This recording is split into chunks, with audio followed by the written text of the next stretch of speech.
talk to me about design thinking. I know that that's a piece that is something that's near and dear to you as a part of this. Yeah, so really where this methodology came from is this idea that when I first started consulting about 9 years ago, we started going into clients and I started noticing a trend. And when the IT department would meet me at the door and give me the proverbial keys to the database and say, go help yourself to 20 million rows of data and tell us what we need to know about our business. What I found with those projects is we were less successful than when the CEO or when an executive showed up at the door and sat down with us for 2 or 3 hours and really laid out how their business was running, what the frustrations they had were, what their perceived risks were, and really what they wanted data to do for them. At the same time, I was studying design thinking quite a bit and started to see the correlation.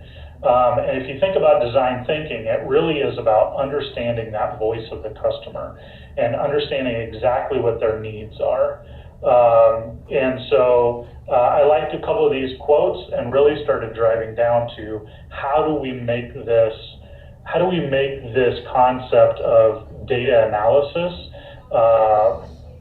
more repeatable, and this is how we came up with it. So if you look at that first quote, how do we listen and observe and understand, sympathize, empathize, synthesize, and glean those insights, and turn that into something where I can walk into any organization, whether it's a cheese factory or a hospital, and ask questions that get us to that point.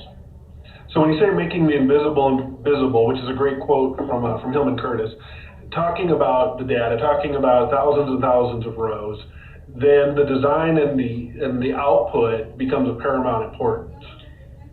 Yeah, I actually stumbled into a lot of the business intelligence work that I was doing, and I came in and they said, hey, do you know business intelligence? And I thought, well, I've been in this industrial design space for quite a while with Six Sigma and Lean, and I thought, oh, sure, I know what that is. And very quickly realized there's a whole different study of how do we take 10 million rows of data and try to gather those insights in a way that actually influence the organization in a positive way. And so this quote was a big, it really drove me to figure out what that was. So when you talk to companies about this, and when you first go in and they've got an idea of what you're going to do, how you're going to do it, or even how they want you to do it, and you start to talk to them and probably in a little bit of a different flavor than what they're used to, is there a lot of pushback from them when you start to say, hey, this is really going to be the strategy we need to adopt here? Yeah, I would say a lot of organizations, they think more is better. They've got some misconceived notions about what data can do for them, I think, in a lot of ways.